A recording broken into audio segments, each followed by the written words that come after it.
Hi, Primas. I'm Roxy. And I'm Giselle. And this is the For Las Primas podcast. Bienvenidas. Today, we are tackling the topic of imposter syndrome, aka that little hater in your brain that keeps telling you, mijita, are you sure that you even belong here? Meanwhile, we've got degrees, experience, and abuelita's bendición. But somehow you still feel like you're finessing your way into the room. If finessing were a career, first-gen Latinas would have PhDs. But imposter syndrome, that is a whole different struggle. So today, we're breaking it down. Why so many of us feel this way, how we can stop second-guessing ourselves, and of course, the iconic moments when imposter syndrome really tried it, but we won. So grab your cafecito and let's get into it. So first, I want to talk about what imposter syndrome even means. So by definition, imposter syndrome is a psychological experience where individuals doubt their abilities and accomplishments despite external evidence to the contrary, which, like, in-betweeners, I feel like we know that feeling all too well. I feel like you just read me. I know you look really cute in your tennis outfit. Thanks. So for everybody listening, I just got back from tennis and I won the match and we're here recording. Wait, so have you felt imposter syndrome in your tennis career? Because you started playing tennis a year ago, 2 years ago? Yeah, 2 years ago, 100% I feel imposter syndrome in tennis. Like literally sometimes people walk onto the court and they have like a great outfit going on and I'm just like, ooh, it's over for me. It's over for me. Wait, does caliber of outfit equals skill level or not? No, because I have got my ass kicked by a girl in sweatpants. But I do definitely have imposter syndrome, but mostly because I haven't been playing since I was little and I've only been playing for 2 years. And most of these girls, like my age or up, are been playing since they were. Imposter syndrome is that little sneaky feeling where you feel like you're a fraud or like you don't belong. And I was reading and doing research, and it's common among high achievers, especially first-gen Latinas who've had to figure things out without a role model or any type of a blueprint. And I'm guessing you're like the first person in your family to play tennis. Yeah, actually. Actually, we didn't even like really play sports in my family at all. So like venturing out into sports. But shout out Yvette because she's the one who got me to start playing tennis. Yeah, Yvette. Yeah, we took a lesson together and then that's how it started. I also didn't really play sports growing up. Like my sister played the piano, I danced, and then that was pretty much it. I did run track in 9th grade. I wanted to like get into something, so I got into track. But my parents weren't super supportive. They like didn't come to the things, and they're like, "Why would I go? Like you're not that good." I'm like, "Oh." You're like, I feel the expectation is that you're good at something when you started, when it's like, that is really high expectations that I cannot meet. I know eventually we'll probably have an episode about this, but I wonder if it's like the machismo that runs in our family of like women are not going to play sports, but they're going to do dance and play the piano. Because I did all that too, like dance, piano, everything. But like, sports was never something that was like, hey, you should try this. Did you dance flamenco? Yeah. Every Cuban girl has danced flamenco at some point in their life. Yes, I was so into it. And it's because our roots were from Spain. Like we talked in your last episode, your grandmother lived in Madrid. Your dad lived in Spain. My mom's grandmother was from Spain. So she would dance baile flamenco in Cuba. And I remember I danced and I loved it. And then my dance teacher moved to New York City. My dad was like, I'm not driving to New York for you to take a flamenco class. It was like it's over, girl. Over. So that was the end of my professional flamenco career. There's a few different types of imposter syndrome that I feel like I'm going to list, but you and I have all of these somehow. Okay, cool. Oh, the first one is the perfectionist, which says internally, it's not, if it's not perfect, I have failed. The soloist is I have to do everything on my own. The expert, I don't know enough to be here. And 4, the natural genius, if I struggle, I must not be good at this. Why do we have all 4 is the question. Do normal people just have one? It didn't specify, but as I was putting this together, I was like, oh, I'm going to talk about this for this one and this for this one. And I was like, wait, I have all of these. How is that possible? Is it the perfectionist in us that is like, we need to have all 4 imposter syndrome? Overachieving, even with the types of imposter syndrome. Which do you feel like is number 1 for you? Probably the last one. If I struggle, then I must not be good at this. What about for you? Honestly, I don't know that I can pick one. I feel like each of them, it plays a different role depending on what I'm talking about. Like the natural genius, I feel that probably from the trauma of not being supported playing sports growing up. But now I'm like, okay, like if I struggle, I must not be good at this. But I think one thing that's interesting that I did find out in this process is the soloist, that I have to do everything on my own. I was reading about how for Latinas, hard work is tied to survival, especially when they're from immigrant or working class backgrounds. And this can lead to hyper independence, where they struggle to ask for help or mentorship for fear of seeming weak. And that is one that it's like, okay, yes, I am a perfectionist. I work on that, but the soloist is a sneaky one. Yeah, I definitely resonate with that. Like at work, in my relationships, in tennis, like in everything. It's hard. I don't know why it's so hard to just ask for help. I guess it's just tied to feeling like you failed because you're asking for help. How does it manifest at work? Well, to some degree, in my line of work, if you don't know what you're doing, you better freaking ask for help. Like that's like a safety concern. True. Very valid. Period. But maybe like in school, let's say, like I'll try my hardest to figure everything out by myself before I will go to office hours or do anything extra. There's the whole work twice as hard, where Latinas are raised, or like Latino families are raised with the idea that they must work twice as hard to be taken seriously, which leads to the hyper independence piece, but also to that perfectionism and burnout. And I feel that. I mean, I've talked about in the past how like I try to be the best mom, and I also have a demanding career, right? I have that work twice as hard mentality because I am a working mom, so I have to overcompensate with my son. But also at work, I want to do a really good job, and I'm always worried about the next step in my career. And sometimes I'm like, can I just be here and enjoy where I am and what's happening, and that I belong here and that I feel good, you know? Yeah, I don't know. That comes up for me. No, 100%. So for my school, we have to go twice to campus, and we all do this little huddle together because we made it and everybody can share a little thing.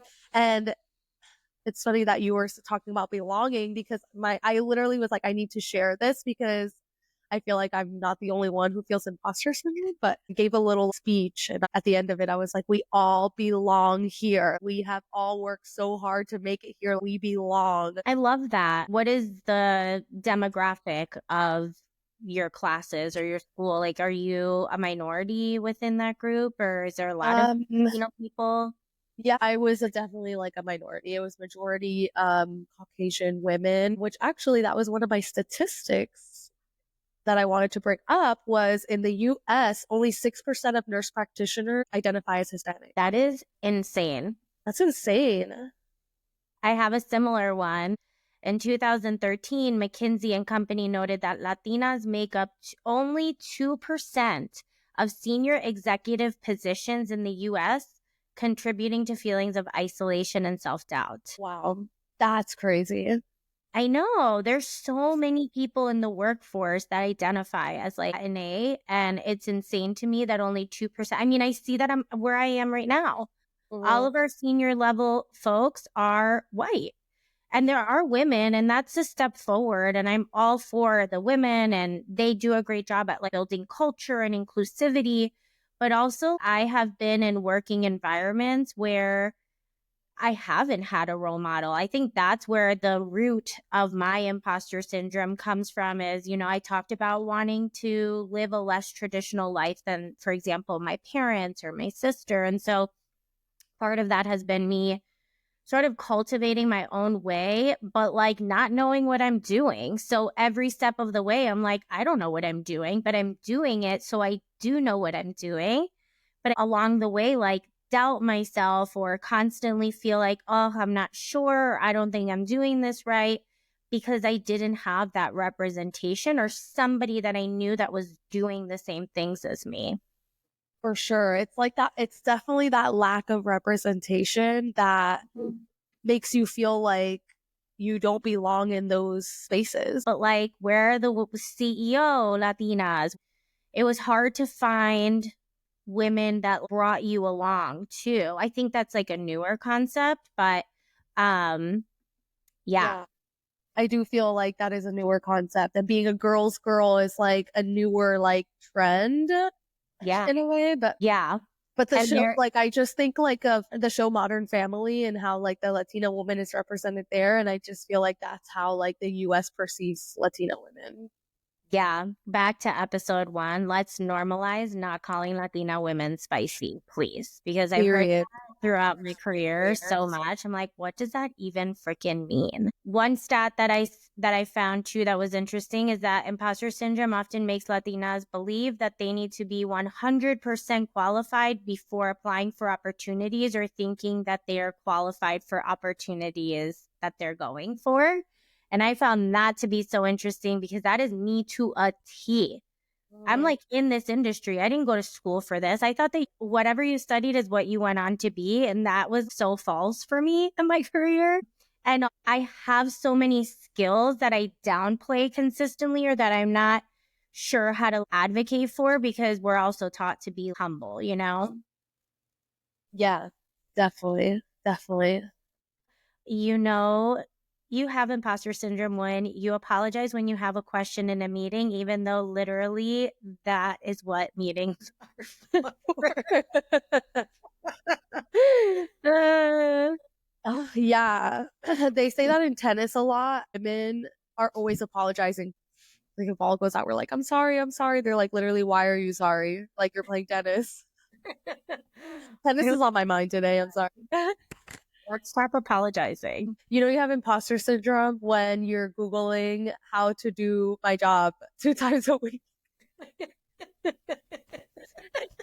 You have imposter syndrome when you use a thesaurus to find alternative words because you're literally have 2 languages living in your head at the same time. Literally. Me on a daily. But I really feel like sometimes imposter syndrome is tied to machismo. In the US, around 11 to 12% of Hispanic or Latino adults have earned bachelor's degree or higher. So yeah, we're part of that percentage. So then it's like we're the first ones going to school and have a cousin who's a guy who literally we studied the exact same thing, but then everyone in my family has been praising him since he was little about how much of a genius he is, and like I guess zero recognition, and we literally have the same job. We are the first ones paving the way. It feels really hard to know whether you're doing it right or not. And what the hell? Somebody has the same exact degree as you and you don't freaking get recognized. Like, talk about the epitome of women in Latin families. Yeah. I feel a lot of imposter syndrome with my talking. Like, I've talked about how like calladita te ves más bonita, or like women are so silenced and it's not looked at you as being like a lady if you're constantly talking back. And so I feel like talking is always a double-edged sword for me because I talk for a living. I'm doing the pod. I'm yapping here with my bestie, but also at work, I talk a lot, right? And so sometimes I'm like, oh my gosh, did I say too much? Did I say too little? Or I'll say something, someone else will say something, and it's like their idea will get heard instead of mine. And then I'm like, what words did I use? Did I communicate effectively? But then on the flip side, corporate really rewards self-advocating. Like, unless you have somebody that's advocating for you, if you don't advocate for yourself, you're never really going to get anywhere in your career.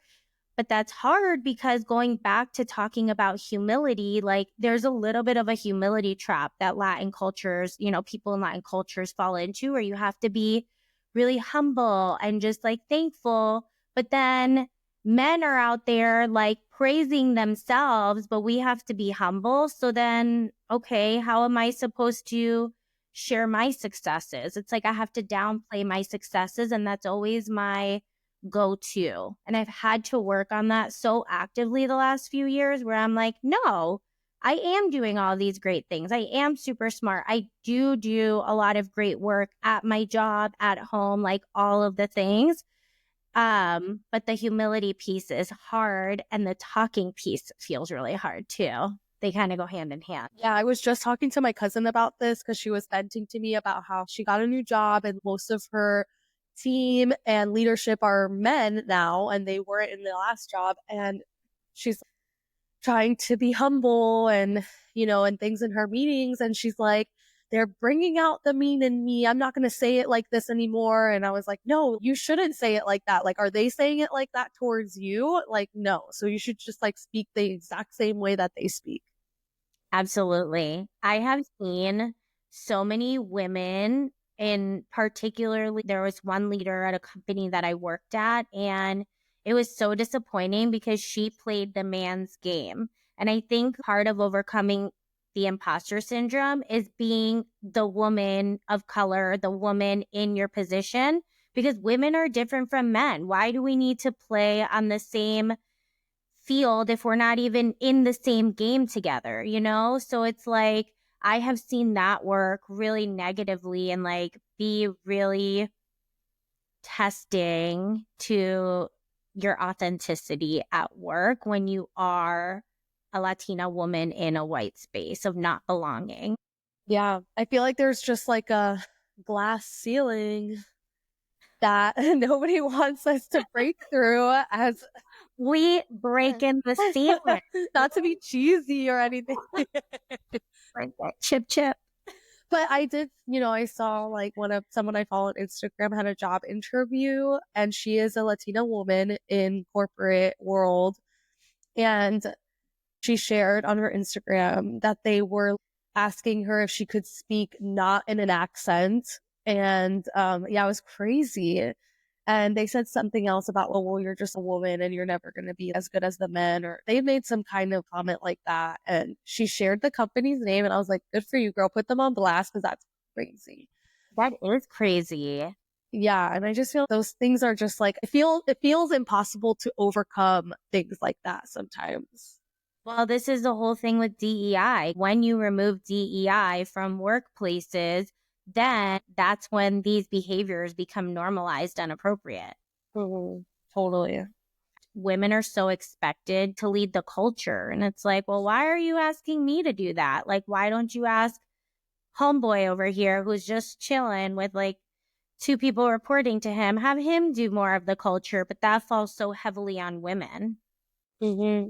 I think imposter syndrome takes time. You go through that period until you're so over it and you're like, this is who the fuck I am. I know who I am. I know what I bring to the table. And I am reframing all of these negative ideas about me. I'm reframing it and I'm creating a new narrative. That has been what I have tried to do, and I still struggle. I'm not over it. But at 35, I feel more myself than ever, and I refuse to let anybody make me doubt myself. Period, queen. No, I Okay. do feel like that, like in my 30s now, and maybe even just getting my master's degree. Now I'm getting to like be on the same level as other providers. And sometimes I see other people and I'm like, if they can do it, I can freaking do it too. You meet your heroes. You meet these people that you're like, wow, this person knows so much, does this. And then you realize quickly that they're just a person. All the heroes or people that I've like massively looked up to, when I've gotten too close, I've found myself being like, oh, that's it. I don't know if it's just like me gaining more confidence in myself and being, oh, like, yeah, it's not as crazy as I thought. I also feel like I have this weird, I don't know if it's imposter syndrome. Maybe it is imposter syndrome, but it's thinking my goals feel so out of reach sometimes. Like completing this program, I'm like, oh my God, I can never see myself truly doing that. And then as I get closer, I'm like, yeah, I can totally do that. You're doing it. You're kicking ass and you're amazing. Amazing, period. Well, I love that. I love that you're feeling more confident in yourself. When I think about reframing imposter syndrome, definitely number one is what we just talked about, and like owning your own voice and your expertise. You do deserve to be there. A close second that I think about is building a Latina support network. I've messaged you so many times being like, oh my God, I'm having such a hard time. I don't feel like I belong here. And you're like, girl, you belong there. Right. And I've done the same for you. And that pep talk is everything. Yeah, for sure. I having that mantra of like, you belong, don't forget, because it's easy to forget in moments of when you see like moments of this isn't right and like things that are happening to you that it's only happening to me because of this. It's so clear in your face. Like it's hard to remember. You belong here. You fucking deserve it. And you work so hard. Um, but yeah, like when I said that little speech, I in quotes, air quotes, because it really wasn't a speech, it was 3 sentences. But I said that and one of the girls from my cohort like reached out to me and was like, I really like appreciated what you say because I resonated so hard. And I was like, oh my God, I love that. Yeah, no, it's important to feel that belonging. I mean, in-betweeners are from two different realities and two cultures and two languages. And navigating that is hard enough, and then add being a woman, and then add also being in spaces that are mostly white, right? So I think all of those pieces together, it feels like a mountain to overcome for women, generally. So go us, we're badass women. And mantras are important. What you just said, like you Yeah. need to have your mantras and you need to recite your mantras because you need to be reminded of who you are and why you belong. Um, Another one is mentorship and sponsorship. And this is a new concept for me. And I don't have a lot of Latina mentors, but definitely have been working on finding women that I really admire and want to be like, and clinging to them and just being like, hey, can I ask you a few questions? Or not being scared to ask for advice. I feel really thankful for new mentorship relationships, both people higher up than me and peers as well. I've really worked on that at work. I have a group of girls that we work together as nurses and we all went back to school at the same time and we're all Latina women. So we all talk and we chat about things. And there are moments where each of us have said, like, we're so proud of all of us for doing this. I mean, going back to our conversation about women and female relationships, I think like whether they're, Latina, just women are such a beacon of strength for one another, which brings me to my next point of reframing imposter syndrome is speak up and take up space.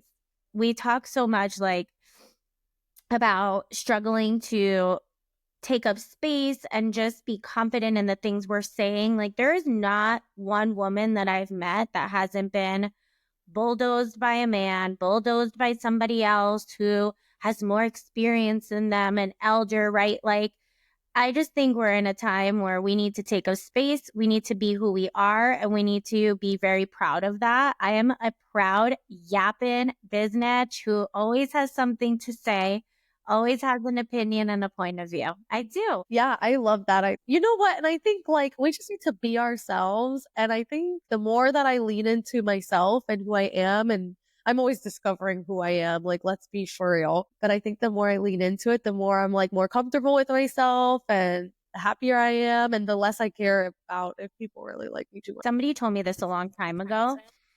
If everybody likes you, you're doing something wrong, because then you're changing parts of who you are to appease to other people. And I felt like I lived in a constant state of people pleasing, and I haven't been for everyone, and that's okay. And the older I get, I'm like, the point is that I'm not for everyone. It's okay. I'm not here Love that. Yeah, that's been a reframe. That's a reframe. That was about like 5 years, 30 to 35. I worked on that one.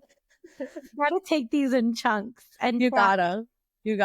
It's a consistent work in progress. It's just constantly ourselves. And one other thing is normalize salary transparency and negotiation. So today, women earn for every dollar that a white man earns. The Asian American women, number one at 93 cents. I don't know why I wasn't expecting that. Number two, white women at 80. What'd you say? I go Asian women. Yes, period. Second is white woman at 80 cents. Third is the black woman at 66 cents. And tied for last, Latina women and indigenous women at 58 cents. That's bullshit. Yeah, for sure. That's like half. It's important to keep a running list of successes. And I need to take my own advice on this because I don't do this, but keeping your own running list of successes and thinking about how your skills translate at work. If you're a yapper like me, you're a strong communicator, you create clear lines and boundaries, right? Like all this list of things, put it in ChatGPT. How do I make these skill sets appealing in my next review with my boss and ask for more money? We're always so scared to ask for more money. I ain't scared no more. No. I know. It's always us because, these men are not scared. They're not scared. They're not scared. Giselle, I am walking through this life with the audacity of a white man. That is my new thing. So, primas, we need to remember who we are, feel really confident in what we bring to the table, and feel okay that we are different from white people, from other types of personalities, from men. Be yourself in spaces that are predominantly male. Feel confident being the woman in the room and bringing the empathy and bringing the communication, bringing the ha-has, bringing the whatever it is you bring. And we need to stomp imposter syndrome. We need to. I don't know, like, whenever I'll stop feeling this imposter syndrome. If there's an imposter syndrome for every stage in my life and every, like, different thing you reach in your career, like, will you have a different level of imposter syndrome? But at the end of the day, that girl's ugly. So we just need to close the door on her. Bye-bye, imposter. Let's move on to a little chisme and cafecito. Cafecito and chisme. I don't have my cafecito today. It's always one of us. The tradition holds true. Okay, I have a chisme that I need to start with. Okay. Yolanda Saldivar, who killed Selena, is going out for parole on March 30th, and people are losing their minds about it. Bro, that's 5 days. Oh my gosh. Crazy. I can't believe she got parole in her life. Yeah. I don't know. I wasn't expecting her to. Why did I think she had the death sentence? Because she should have. Also, the death sentence is really aggressive. Extreme. But didn't it happen in Texas? They be giving death sentence out to everybody over there. So my chisme is about Selena Gomez and Benny Blanco. It's not really chisme, but they came out with a podcast with Jay Shetty. Do you know who that is? Mm-hmm. Yeah, I like him. And his wife. Yeah, I like him. He's very good. And I just thought it was a good podcast episode. Benny Blanco's more emotionally intelligent than I thought. No offense, Benny Blanco. Oh my God, spill. He was just talking about what spoilers. He was basically just talking about how his relationship is with Selena Gomez because they just came out with a new album. So they're just like talking about their relationship. And he was just like, I have to make her feel safe. And my mission is to make her feel safe. And like, I'm dating her, but I'm also dating like the men that came before me because of like, I know, man. What the heck? Yeah, literally. So he's like, so I just have to make sure like I gain her trust and make her feel safe and just be like accessible to her. And like, if she just needs me to send her a text now and then, like I can do that. That's easy. Just do it. And it was just like, he was spitting facts. And then he was like, women just need you to listen. They're getting married. No, but they did the podcast Oh, together. yeah. Sorry, keep going. But then he was like, the other part that I liked was when he was like, you know, it's easy, communication's easy. Like men just don't want to listen. Like men just need to listen to women. Just like, you know, shut the F up and listen to what your woman has to say. And like, you'll have good communication and understand her. And like, I didn't know he was that emotionally intelligent. Oh my God. So now we get it, Selena. We get it. We get the appeal. And he plucked his unibrow. Woo. Have a cheese, but not really a cheese, but you're not watching White Lotus, and I'm so sad about it because I am absolutely obsessed with Parker Posey's character. She is the dangerous white Southern woman that you need to like keep all eyes on because she's kind of a ditzy character and she says things ridiculous, and they were making, talking in an interview, and she says like the tsunami, like the way she talks, ridiculous. But all of the characters, she said, I think it was like Good Morning America, maybe one of those morning talk shows. She was saying that all of the characters in that, or all the people, the actors in that family, they watched Southern Charm. And so they were all inspired by Southern Charm, which is interesting and goes back to my whole shtick that the Southern Charm demographic is not for me when we're talking about Paige and Craig. So anyway, her character is phenomenal. And I'm also obsessed with the three girlfriends. They are the perfect example of really complex, competitive women behaviors and relationships. We hate to see it, but it's so tense between them. You gotta watch. I gotta watch. I need to catch up. I haven't watched. I think I'm 2 episodes behind. You need to watch. That's it. It hasn't been a week with that much chisme. Soon, in 5 days when Yolanda's released, we're going to have a lot of chisme next week. I'm going to read up on every detail. We need to know where she's staying, what are people saying, where she's staying at, what's the vibe. And that's all we have for today. Primas, thank you so much for joining us, and we will see you soon. Bye.